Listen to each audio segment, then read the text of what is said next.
Discussions of consumable hemp was at the center of Huntsville City Council meeting tonight, bringing new regulations for the city. A month ago, the Huntsville Planning Commission approved a proposed zoning update allowing the sale of consumable hemp products following new state laws.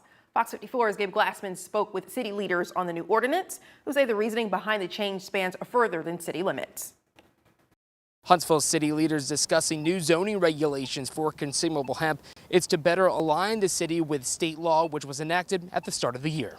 House Bill 445 went into full effect on January 1st. It permits products to only be sold in grocery stores over 14,000 square feet, pharmacies, businesses licensed to sell liquor, and specialty hemp stores. What it is all about is just making sure that we have all the regulations in our books, both in our code of ordinances, in our zoning ordinance. Basically for our zoning ordinance, just making sure that we are appropriately locating those allowed businesses by the state. Basically, it was a very simple way to address consumable hemp products by simply treating them as alcoholic beverages. And so anyone who sells alcoholic beverages and sells hemp products is going to be have the same requirements that they've had before. Councilmember Jenny Robinson says Huntsville did not have any zoning ordinances or regulations prior to HB 445 going into effect. We now have a new category, standalone consumable hemp retailers. Our business license didn't reflect that. Our zoning regulations didn't reflect that. And so we have two items today that will let us correct that. The city says these new regulations would have specialty hemp stores follow the same rules as liquor stores. Documents say this includes being a certain distance from churches, child care centers, and residential districts.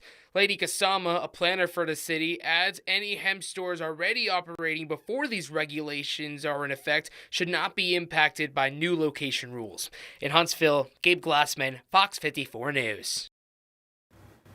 Also at tonight's City Council meeting, Huntsville Utility CEO Wes Kelly was invited to speak more on why you may be receiving a higher utility bill.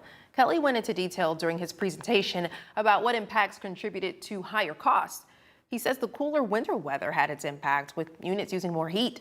He also says more than 10% of customers had past due balances following a 6-month suspension of penalties, and some homes had water leak and pipe issues. It is true that utilities, like everything else, are just continuing to impact everyday customers and putting more and more pressure on everybody's wallets. It is common during the winter to experience high bills when we've seen below freezing temperatures on a sustained basis. And that's what we had in 2026. We had more than 30 days below freezing, and that's unusual to have a sustained period of cold like that. When it comes to heating, Kelly says auxiliary heat uses double or triple the amount of energy than a standard heating pump.